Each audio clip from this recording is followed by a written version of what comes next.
Bonjour et bienvenue sur la chaîne de Liberté Immobilière, c'est Gaëtan. Alors aujourd'hui il y a pas mal de vent, j'espère que ça va pas trop s'entendre.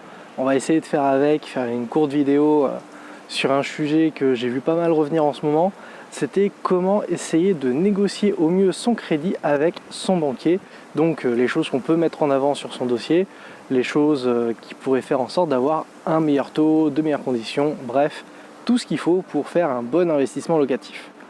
Alors déjà, ce qu'il faut savoir, c'est que quand on se lance dans l'investissement locatif, le but premier n'est pas d'obtenir le meilleur taux, les meilleures conditions, mais tout simplement d'obtenir un crédit.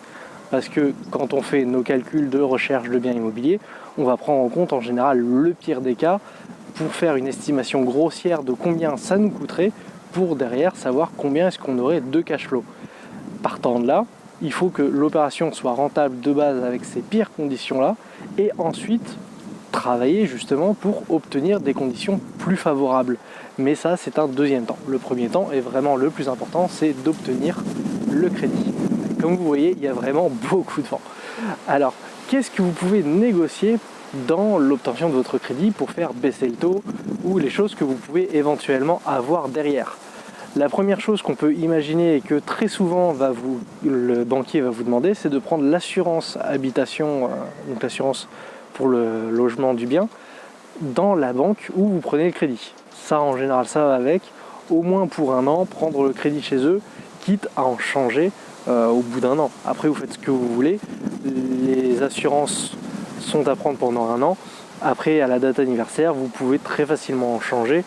La nouvelle assurance chez qui vous allez, en général, fera même les démarches pour vous. Vous n'avez pas à vous en occuper.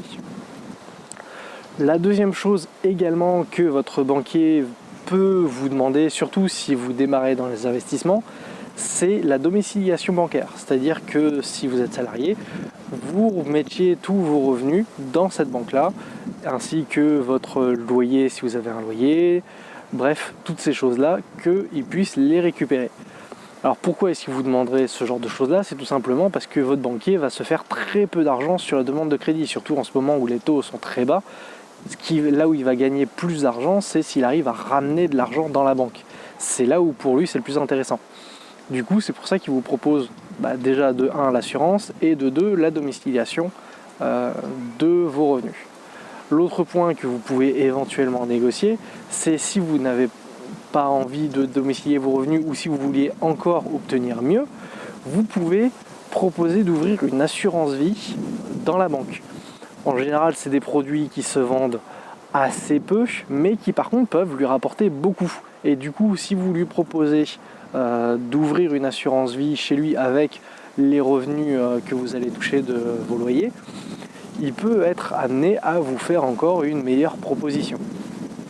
Donc pas besoin non plus d'ouvrir une assurance vie énorme. Vous pouvez ouvrir même une assurance vie avec des fonds en euros, pas la peine de vous ruiner à prendre quelque chose de très risqué. Le but étant toujours de baisser les taux du crédit. Après, il faudrait que l'assurance vie, par rapport à ce qu'elle va vous coûter, puisse quand même vous générer de l'argent. C'est un autre domaine, c'est une autre source de revenus envisageable, mais le mieux reste toujours de gagner de l'argent au final. Si vous pouvez en gagner en plus avec un produit que vous prenez dans une banque, ma foi, c'est tout gagnant, surtout pour vous.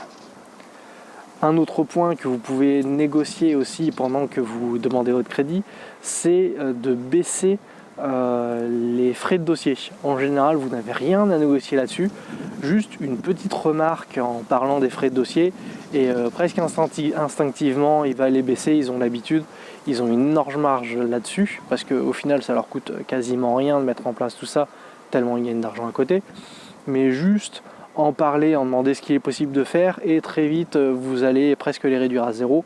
Ça, c'est pour vous, c'est tout bénef, c'est cadeau, c'est un petit tips pendant la vidéo. Comme quoi vous avez bien fait de rester jusque là. Après, les choses que vous pouvez également proposer à votre banquier, c'est d'ouvrir d'autres comptes, pas obligatoirement donc compte courant ou une assurance vie.